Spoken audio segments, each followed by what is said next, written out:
बिस्मिल्लाहिर्रहमानिर्रहीम अस्सलामु अलैकुम। मेरा नाम वकास मौलाना है। आप मेरा यूट्यूब चैनल देख रहे हैं। आप सबका बहुत शुक्रिया नाजरीन। इस वक्त तहरीक इंसाफ के लिए और पूरे पाकिस्तान के लिए बहुत बड़ी खुशखबरी है। और खुशखबरी ये है कि जल्द अज जल्द बहुत जल्दी के साथ इलेक्शन का अनाउंसमेंट होने वाला है। यानी इमरान खान ने कहा कि इलेक्शन करवाओ।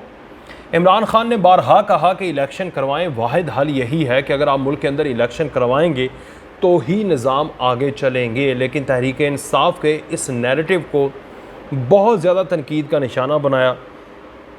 टीवी के ऊपर अपोजिशन और जो मौजूदा हुकूमत थी उसने सब ने तनकीद का निशाना बनाया कि ऐसे कैसे मुमकिन हो सकता है। इलेक्शन कमीशन ने कह दिया कि अक्टूबर से पहले इलेक्शन हो ही नहीं सकते और 6 माह 8 माह 9 माह तक इलेक्शन कमीशन कहता रहा।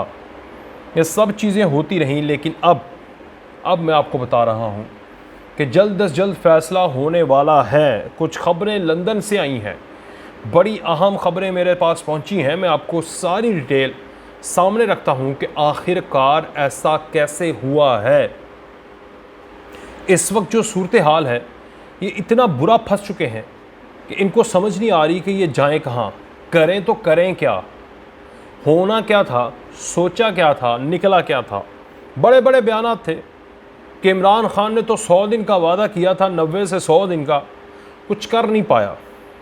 इमरान खान 100 दिन का कहकर 1500 दिन ले गया, लेकिन इमरान खान ने कुछ किया नहीं। ये कहते रहे, ये मुसलसल तनकीद का निशाना बनाते रहे कि हमसे बड़ा तुरखम कोई नहीं है, हमने पहले भी मुल्क को संवारा है, अब भी संवार देंगे, हम पहले भी काम करके दिखा चुके हैं, हम एटम बम बना चुके हैं, हमने धमाके कर दिए, हमने 2008 से 2013, 2013 से 2018 हुकूमतें की हैं, हमसे ज़्यादा एक्सपीरियंस वाला है ही कोई नहीं। लेकिन जैसे ही इस मुश्किल हालात में, कोरोना जैसे हालात के अंदर इमरान खान मईशत को लेकर बैठा रहा है, माइनस में चला गया जीडीपी, लेकिन उसके बावजूद भी उसे मर्दे मुजाहिद ने हिम्मत नहीं हारी, मुसलसल लगा रहा। मैं ख़ुद ज़ाती तौर पर बहुत बड़ा नाकिद रहा हूँ। हुकूमत की परफॉर्मेंस का, हुकूमत की पॉलिसीज़ का नाकिद होना बुरी बात नहीं है। आपको तनकीद करनी चाहिए बराए इस्लाह। आपको बताना चाहिए कि पिछले दौरे हुकूमत में और आपके दौरे हुकूमत में फ़र्क क्या है, और फ़र्क समझा कर ही आप एक हुकूमत को इस्लाह की तरफ लेकर जा सकते हैं। आप लोगों का माइंड बना सकते हैं कि अंधी तकलीद ना करें। आप देखें कि क्या ये इक़्तिदार में आकर मज़े कर रहे हैं, अपने आपको अवाम को भूल तो नहीं चुके जो इन्होंने वादा किया था कि उस वादे के ऊपर इम्प्लीमेंट कर रहे हैं या नहीं। ये असल काम होता है एक जर्नलिस्ट का, और जो बहैसियत जर्नलिस्ट मैं 2018 से लेकर 2022 तक मैं वो अहम किरदार अदा करता रहा हूँ। हालांकि मुझे पता था कि ये बंदा जो कि यूनाइटेड नेशन में जाकर इतनी ज़बरदस्त तकरीर करता है, 4 पॉइंट उठाता है, यूनाइटेड नेशन की दरो दीवार हिल जाती है। वो रशिया के प्रेसिडेंट को कहता है कि बोलो इस्लामोफोबिया के ऊपर। वो पेरिस के सफ़ीर को भेजता नहीं, लेकिन उनको मजबूर कर देता है। वो पूरे यूरोप की परेशानी, इतनी परेशानी कर देता है कि वो इस बात पर सोचने में मजबूर हो जाते हैं कि भाई नहीं, इस्लाम के ख़िलाफ़ नहीं बोलना। वो भारत को मजबूर करता है, भारत के साथ ट्रेड को मुनक़ता करता है, ये आते साथ उसके साथ ट्रेड शुरू कर देते हैं। तो ये सारी सूरत हाल इमरान खान ने इंटरनेशनल लेवल के ऊपर रखी।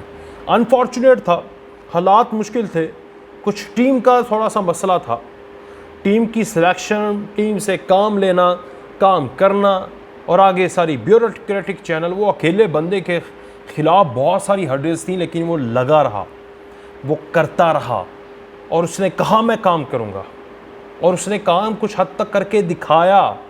वादे बहुत बड़े थे। रियासत मदीना एक दिन में तो बनती नहीं, 3.5 साल में आपने उनसे रियासत मदीना की इतनी उम्मीदें लगा दी कि हर एक चीज़ 23.5 साल पैगंबर इस्लाम को लग गए, 23 साल नबी पाक मोहम्मद मुस्तफ़ा सल्लल्लाहु अलैहि वसल्लम को लग गए, और 3.5 साल में आप कह रहे हैं उस पैगंबर को 23 साल इस्लाम का पैगाम और अल्लाह का पैगाम, जो अल्लाह ख़ुद फरिश्तों के ज़रिए पैगाम पहुंचा रहा है, उसको लोगों तक पहुंचाने और रियासत का निज़ाम और सब कुछ बनाने में इतना अरसा लग गया। तो फिर हम खाकसार और इमरान खान जैसा खाकसार जो नबी का उम्मती है, क्या उसकी औकात है कि वो एकदम से इतनी बड़ी तब्दीली ला दे। ख्वाब देखें, दरिया फ़रात के किनारे एक कुत्ता भी मर जाए तो उसकी ज़िम्मेदारी हुक्मरान वक्त पर है। यहाँ पर उसने ख्वाब देखा, हालात बड़े पेचीदा हैं। आप यहाँ पर किसी जिन को भी लगा दें तो शायद वो भी हाथ खड़ा कर दें, लेकिन हेल्थ कार्ड जैसी सहूलियात आपको मिली, इसके बावजूद भी आपने हुकूमत नहीं रहने दी। लेकिन अनफॉर्चुनेट था, वो अलग स्टोरी है। उसके ऊपर इमरान खान बारहा बात कर चुके हैं, आमना सामना भी कर चुके हैं उन्हीं साजिशों के किरदारों का, साजिशी किरदारों का, जिन्होंने ये सारा कुछ किया है। मुझे इसके ऊपर ज़्यादा कहने की ज़रूरत नहीं, लेकिन अब जो ख़बर है वो मैं आपके सामने रखूँगा, जो कि लग रहा है कि इलेक्शन होंगे और इनको समझ नहीं आ रही। ये इतने मजबूर हो चुके हैं कि ये चाहते हैं कि इलेक्शन हो भी और ना हो। इलेक्शन होंगे, इस वक्त इमरान खान की पॉपुलैरिटी बहुत ज़्यादा है, ये हार जाएंगे। इलेक्शन नहीं करवाएंगे, सख्त फैसले लेंगे, इनको गंदे अंडे पड़ेंगे। गंदे अंडे पड़े, फिर इनको मजबूर हो जाएंगे कि इलेक्शन करवाएं, फिर इलेक्शन करवाएंगे और नाकाम होंगे। तो ये इस वक्त इतने तज़ब्ज़ुब में है। मैंने जैसे पिछले व्लॉग के अंदर भी पहले भी आपको बता चुका हूँ कि शहबाज शरीफ की ख्वाहिश ने नवाज शरीफ और मुस्लिम लीग नून का धड़न तख्ता कर दिया है। जस्ट वजारत उज़्मा साबिक वज़ीर आज़म शहबाज शरीफ कहलवाने की खातिर उसने इनकी सियासत को ताबूत में डाल दिया है। कायद नवाज शरीफ ने शहबाज शरीफ को इत्तेहादियों से इंतखाबात पर बात करने के लिए टास्क दिया है और कहा है कि बताएं मिशन संभालने के लिए नया मैंडेट चाहिए या नहीं। और शहबाज शरीफ ने तमाम तर इत्तेहादियों को मदऊ भी कर लिया है और कुछ दिन तक वो कौम से खिताब भी कर सकते हैं। नून लीग ने बताया कि आलमी इदारों से गुफ्तगू और बड़े फैसलों के लिए लॉन्ग टर्म हुकूमत ज़रूरी है। सख्त फैसले उस वक्त किए जाते हैं जब कुछ अरसे के बाद ये तदारुक भी हो सके कि ये फ़ैसले हो सकते थे या नहीं। कहते हैं नवाज शरीफ साहब कि हम सख्त फैसले भी करें, 4 माह बाद हमें इंतखाबात भी करवाने पड़ जाएं, तो हमें क्या फ़ायदा। सारे के सारे सख्त फैसलों का मलबा यानी पेट्रोल बढ़ा के सब्सिडी ख़त्म करके वो हम लें। अगर नहीं बढ़ाएंगे इकॉनमी क्रैश कर जाएगी। और इस वक्त मईशत मिफ्ता इस्माइल जैसे बंदे को लगा दिया है जो कि कोकोमो के अंदर कोकोमो पूरे नहीं कर सकता, उसको आपने रिज़र्व्स और डॉलर को नीचे लाना और इकॉनमी को बेहतर करने के लिए, इकॉनमी के नंबर पूरे करने के लिए लगा दिया जो कोकोमो पूरे नहीं कर सकता। उन्होंने कहा कि सख्त फैसले कराने में यकीन दहानी कराई जाए कि इंतखाबात 2023 में होंगे। यानी आप समझ रहे हैं कि यकीन दहानी वो किससे मांग रहे हैं, उन तमाम तर ताकतों से मांग रहे हैं कि भाई जितना मर्ज़ी प्रेशर हो जाए, जितना मर्ज़ी इमरान खान सड़कों पर आ जाए, आके हमारे नाक में दम भी कर दे, जो कि वो करने वाला है, उसके बावजूद भी आपने हमें फिर कुछ नहीं कहना कि इलेक्शन करवाओ। इसलिए हमें यकीन दहानी करवा दें कि भाई 2023 से पहले इलेक्शन ही होंगे, फिर हम सख्त फैसले करेंगे। ये ना हो कि 4 महीनों बाद जो उन्हें लग रहा है कि हालात ख़राब होने वाले हैं, हम अगर सख्त फैसले ले लें, हालात ख़राब हो जाएं, हालात का सारे का सादा फ़ायदा सख्त फैसलों का इमरान खान ले जाए, इलेक्शन में हम हार जाएं, हमें किस नफलों का सवाब।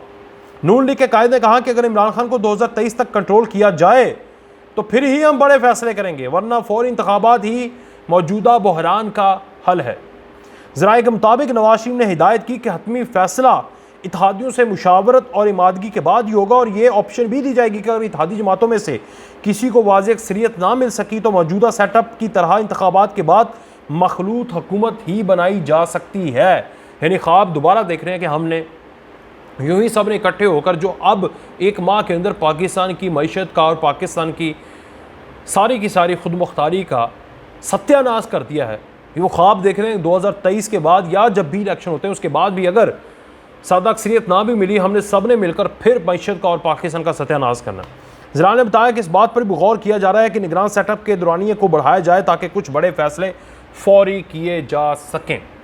ये सारी चीज़ें नवाज शरीफ साहब आप कह रहे हैं, आप समझ रहे हैं ना कि वो एक किससे इशारा मांग रहे हैं कि भाई आप हमें थोड़ी सी मुद्दत दे दो, हमने आपके ज़रिए हुकूमत तो ला दी और आपके ज़रिए अब हुकूमत भी हमें चलवा दो, क्योंकि ये बंदा ना तो हुकूमत दे रहा था और ना ही हुकूमत चलने देगा, क्योंकि ये हुकूमत उसके बकौल इम्पोर्टेड है, ना अहल है और साथ ही नाजायज़ है।